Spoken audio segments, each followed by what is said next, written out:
Olá, pessoal, meus amigos, minhas amigas, irmãos e irmãs. Bem-vindos a mais um vídeo de Aconteceu na História da Igreja. Essa é a semana 26.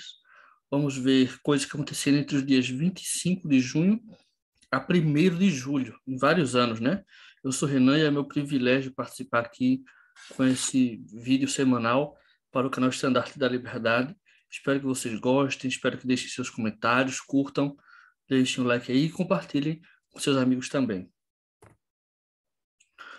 Vamos ver. Começando no dia 25 de junho, em 1976, Christopher S. Bond, que era o governador do Missouri nessa época, ele revogou a ordem de extermínio que foi decretada por Lilburn W. Boggs, que era o governador do Missouri, em 1838. Essa ordem de extermínio foi feita contra os mormons, como eles chamavam, né? Contra nós, os santos dos últimos dias, né? É, tem aqui eles chamam de ordem executiva, né?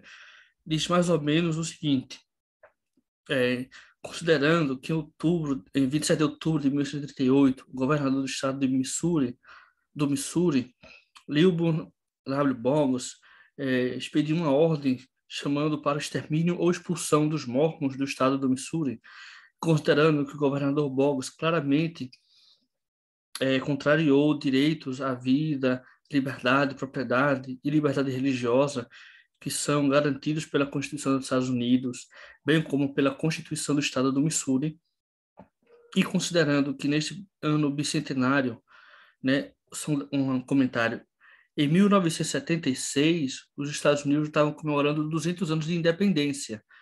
Por isso que ele fez nesse ano aí, a revogação dessa ordem. E considerando que nesse ano bicentenário, em que refletimos sobre a herança de nossa nação, o exercício da liberdade religiosa é inquestionavelmente um pilar básico da nossa liberdade, nossa República Democrática Livre. E agora, eu, Christopher S. Bond, governador do estado do Missouri, em virtude da autoridade investida em mim pela Constituição e pelas leis do estado do Missouri, dou agora a seguinte ordem, expressando em favor de todos os missourianos. Eu não sei nem se quem nasce no Missouri se chama missouriano em português, eu acho que é assim. Expresso nosso profundo arrependimento ou desculpas pela injustiça e sofrimento injusto, não sei como seria uma expressão melhor para isso em português, que foi causado por essa ordem de 1838. Eu rescindo a ordem executiva número 44, datada de 27 de outubro de 1838, expedida pelo governador Lilburn Boggs, que ele assina, também tem um selo do Estado. Aqui em cima tem um carimbo com a assinatura do secretário do Estado, né? E a data. Foi uma coisa simbólica, né? Essa ordem executiva lá de 1838 já não tinha mais valor, que ela era uma coisa para ser cumprida imediatamente, e tendo sido cumprida ou não, ela já não teria mais valor com o tempo, mas foi uma forma simbólica, né? De refletir sobre o passado e proclamar, reforçar a liberdade religiosa, né? Foi algo muito importante aí, e a igreja, claro, é, não recebeu essa notícia como uma surpresa. A igreja fez todo um trabalho de relações públicas, né, para possibilitar isso aí. Em 25 de junho de 1989, lá no México, foi formada a 100ª estaca da igreja nesse país. Então, 1989 já tinha 100 estacas no México. Hoje eu nem sei quantas eles têm lá. É um país enorme. Eles têm, parece que 12 templos. É muito forte a igreja lá. Em 26 de junho de 1961, foi realizado o primeiro seminário para presidentes de missão. Mas calma que essas imagens não são de 1961. O homem não tinha nem ido para a Lua nessa época. Isso aqui são as fotos do seminário de 2020. Em 1961 foram para Salt Lake todos os novos presidentes de missão, né? E muitos que já estavam exercendo seu chamado, foram treinados lá né? Todos eram americanos, e eu trouxe essas fotos aqui para ter o contraste, né, entre aquela época e agora. Essas imagens são de 2020, foi, foi transmitido, os presidentes de missão não viajaram para assistir às reuniões, eles assistiram de suas próprias casas, né? Era no início ainda da pandemia. Em 2021 também foi mais ou menos assim. Agora, em 2022, é que eles estão indo para lá para receber o treinamento presencialmente. Eles são treinados por todos os membros da primeira presidência, todos os membros do Coro dos Doze, por funcionários do departamento missionário, por outras autoridades gerais, enfim, os presidentes e as esposas, né? Na verdade, o seminário hoje chama de líderes de missão, porque inclui os dois. Em 26 de junho de 2007, o presidente Hinckley fez um anúncio muito interessante, olha. Ele disse que o número de membros superou 13 milhões e que a igreja já tinha enviado mais de 1 milhão de missionários nessa dispensação. Como se cada missionário fosse responsável por 13 membros a mais, né? Não acontece assim, né? Essa média não é assim, mas vejam que interessante. A igreja, em cento e poucos anos, né, conseguiu enviar mais de 1 milhão de missionários para a missão. Eu acredito que hoje em dia o número já deve estar perto de 2 milhões. E nós já temos quase 17 milhões de membros, né? É um crescimento grande. De membros vivos, deste lado do véu, né? Se contar os membros fiéis que faleceram, que já estão do outro lado, e os milhões de pessoas que foram batizadas vicariamente, que também são, de certa forma, membros da igreja, né? Da igreja maior. Em 27 de junho, esse foi o dia do martírio, né? É o dia do martírio, tem esse nome. Porque em 1844, Joseph Smith, o profeta, e Hyrum Smith, que não era só o irmão de Joseph, né? Ele era o patriarca, presidente, o patriarca da igreja, e era o presidente e assistente da igreja. Eles foram mortos na cadeia de Cartago, ou Carthage, Illinois. É interessante, eu vou explicar o que é isso de presidente e assistente da igreja. Joseph nunca foi presidente da igreja sozinho. Ele sempre teve um presidente assistente, certo? No começo era Oliver Cowdery, teve uma época que foi John C. Bennett, por último foi Hyrum Smith. Ele era o segundo presidente da igreja, era o vice, digamos assim. Mesmo tendo estando organizada a primeira presidência com os conselheiros eram auxiliares, né? O presidente assistente era o vice, né? Ele substituía e as pessoas achavam na época que ele sucederia. Se Joseph morresse, Hyrum se tornaria o presidente da igreja, ou quem quer que fosse o presidente assistente no momento. Como os dois morreram juntos, isso não aconteceu, e nunca mais foi chamado um presidente assistente, porque o profeta ele pode exercer sozinho esse cargo de presidente da igreja. Isso foi feito para aliviar um pouco o fardo de Joseph, né? E para ter sempre uma segunda pessoa lá, uma testemunha, um apoio, né? Ele era constantemente ameaçado também, então precisava ter assim um sucessor designado, porque também os conselheiros da primeira presidência não eram apóstolos ordenados, né? O Doutrina e Convênio não obriga, não fala nada de ser apóstolos para ser conselheiros na primeira presidência, fala de que tem que ser sumos sacerdotes, então eles não eram apóstolos, os conselheiros, excepcionalmente era. Só na década de 40 do século passado, ou seja, 100 anos depois desse evento aqui, é que a igreja passou a ter somente apóstolos ordenados como conselheiros na primeira presidência, tá certo?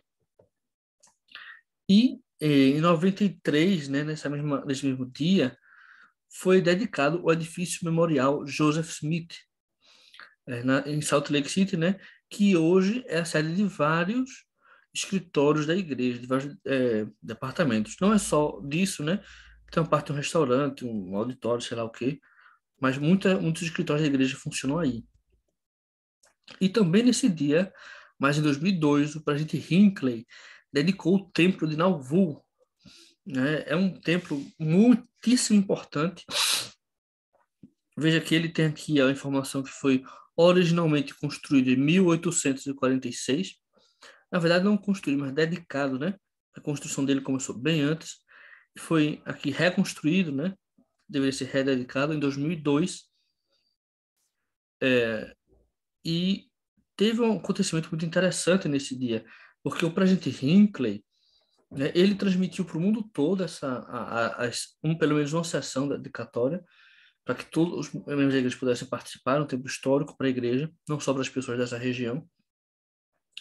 E quando terminou, eu acho que foi a primeira sessão dedicatória, ele pediu para os membros que estavam aí dentro e os que estavam assistindo transmissão em capelas próximas fossem todos para fora do templo, assim que acabasse, e olhasse o templo. Como vocês podem ver aqui nessa foto, nesse momento estavam querendo entrar, mas depois, quando saíram, ficaram mais na frente mesmo, olhando para o templo. Ele pediu que eles andassem por uma rua que tinha aí ao lado e que olhassem também para o rio que ficava próximo, que foi o rio que os santos tiveram que atravessar para começar o êxodo ao oeste.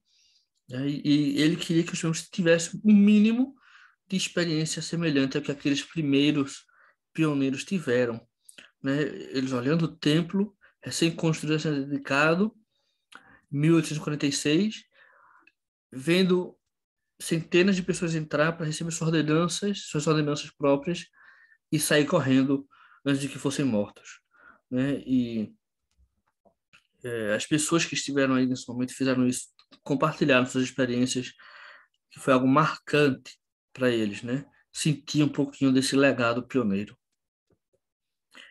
Em 29 de junho de 1985, o presidente Hinckley dedicou o templo de Freiberg à Alemanha. O presidente Hinckley era o segundo conselheiro na primeira presidência, né? Mas o presidente ainda era o presidente Spencer W. Kimball. No final do ano ele faleceu e o presidente Benson se tornou presidente da igreja. É interessante que foi o primeiro templo a ser dedicado em uma nação comunista, porque Freiberg ficava na Alemanha Oriental, que era a Alemanha comunista, né? É, depois, com a unificação, deixou de ser isso. É só a República Federal Alemã. Mas foi um fato muito interessante, né? Como a igreja, isso foi um marco, porque membros da igreja de vários países comunistas puderam ir para lá receber suas ordenanças, né? Foi algo magnífico.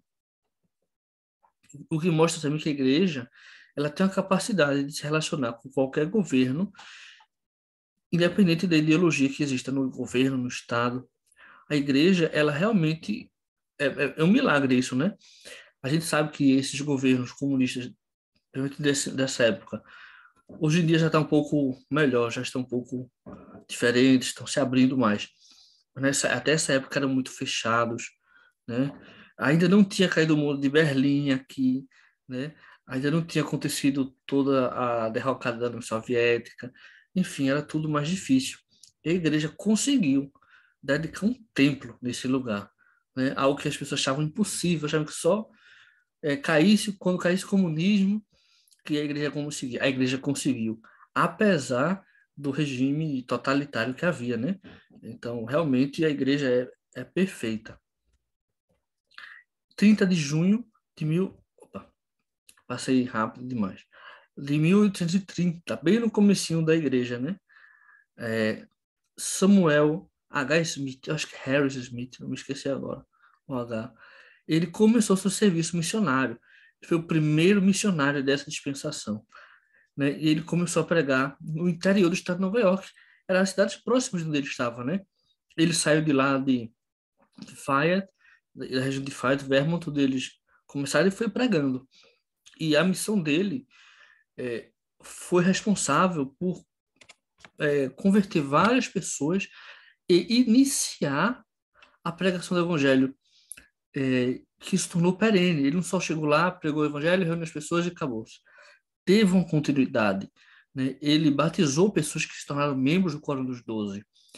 E ele começou a ensinar o evangelho em lugares e a famílias que depois converteram outras pessoas, ajudaram a converter outras pessoas. Então, esse serviço dele realmente foi significativo. E a família dele permaneceu firme na igreja, mesmo depois do martírio, né? Diferente do que aconteceu com a família de Joseph, que não quiseram seguir o Quórum dos Doze. Inclusive, ele também morreu no mesmo ano que Joseph Haydn, alguns meses depois, vítima de perseguição, foi morto por turbas, né? E a família dele até hoje é uma família firme na igreja, no serviço missionário. Eu falo isso porque eu tive um companheiro na missão que era descendente de Samuel H. Smith, né? E ele foi um missioneiro muito bom, um missionário muito bom, né? Ele, apesar de quando era jovem, ficava meio na dúvida, né, se isso ia para a missão, etc., como muitos jovens acontece, mas ele foi um missionário muito bom. Eu realmente foi um dos melhores companheiros que eu tive. Não está no sangue, não, está no espírito isso aí. Em julho, agora vamos para julho, né, de 1830, Joseph Smith, isso aqui eu não encontrei o dia exato que aconteceu, tá? Por isso só menciono que é no mês de julho de 1830. Joseph Smith recebeu uma revelação do Senhor, que eu me esqueci de dizer aqui, de escrever aqui, mas está na seção 25 de Doutrina e Convênios. É uma revelação é, direcionada para Emma Smith e dava alguns conselhos a ela. Por exemplo, para ela, com relação à sua conversão, ao apoio que ela deveria dar a Joseph, fala do mandamento de compilar, selecionar e compilar hinos sacros para a igreja, de que ela deveria ensinar a igreja, auxiliar Joseph a receber revelações. Veja só. É uma profetisa, né? E menciona que ela é uma mulher eleita, né? E 13 anos depois, quando foi organizada a Sociedade do Socorro, ela foi chamada para ser a presidente, né? E aí Joseph confirmou que desde aquela época o Senhor já sabia as grandes coisas que ela deveria realizar. E aí que estavam, talvez ela achasse que por causa dos hinos, por causa do apoio que ela dava a Joseph, tudo isso já era a parte do que ela ter sido eleita para fazer. Mas o Senhor ainda tinha coisas maiores para ela, né? Então, agora, outras coisas também que aconteceram em julho, mas eu também não sei a data exata, então eu presumo que foi a partir do dia 1º, né, que começou a funcionar isso. Em 1944, a igreja criou o Comitê de Publicações, e em 55, o Comitê de Construção, né? Como uma vez uma amiga falou, a igreja é organizada hoje, porque antigamente não era, não. Veja, em 44 que a igreja começou a ter um comitê de publicações. Em 55, um comitê para construção. Antes disso, não tinha uma organização, um departamento específico para essas coisas. Era tudo administrado pela primeira presidência, alguns apóstolos, ou uns 70, não sei, que auxiliava e ia coordenando isso com os funcionários e tudo. Agora, para você ter uma organização maior. Hoje em dia, é tudo bem mais desenvolvido que isso, né? Mas foi assim que começaram essas coisas, com esses comitês aí. E em 1º de julho de 1866, isso sim eu encontrei que foi de 1º de julho, Joseph F. Smith, né, o filho de Hiram Smith, foi ordenado apóstolo por Brigham Young e foi chamado para ser conselheiro na primeira presidência, né? Brigham Young, como eu disse, não tinha necessidade de chamar ele para ser apóstolo, ordená-lo apóstolo para ser conselheiro, e na verdade nem tinha necessidade de um conselheiro a mais na primeira presidência, porque ele já tinha dois. Joseph F. Smith foi chamado para ser um conselheiro adicional. Foi uma coisa assim meio fora do normal que Brigham Young fez. Ele fez algumas coisas assim, né? Chamou muita gente para ser apóstolo, inclusive alguns que ele ordenou e nunca chegaram a ser membros do Quórum dos 12. Outros se tornaram membros do Quórum dos 12 bem depois, né? Enfim, eram coisas que a gente não entende bem porque ele não deixou registrar na explicação. Mas acabou que a vontade do Senhor se realizou, independente dessas coisas que a gente acha estranhas ou não, talvez até por causa dessas ações que a gente não entende, mas do Senhor ele tem uma sabedoria. Veja, Joseph F. Smith, ele passou pouquíssimo tempo como membro do Quórum dos 12. Somente depois que o presidente Brigham Young faleceu, ele se tornou membro do Quórum dos 12, né? Porque a primeira presidência deixou de existir e aí ele passou a ser membro do Quórum. Quando a primeira presidência foi reorganizada novamente, ele voltou a ser chamado. Enfim, ficou nisso acontecendo toda vez, até ele se tornar o presidente da igreja, né? Em 1901. E esses são os acontecimentos para essa próxima semana, né? Espero que vocês tenham gostado, espero que tenham entendido. Deixem seus comentários aí se tiverem qualquer dúvida, algo que não entenderam, algo que vocês acham que não está tão claro, que está errado. Se vocês tiverem mais alguma informação, deixem aí também, que eu adoro acrescentar coisas aqui. Eu tenho anotações sobre tudo isso e vou gostar de aprender também com vocês. Obrigado e espero vocês na próxima semana.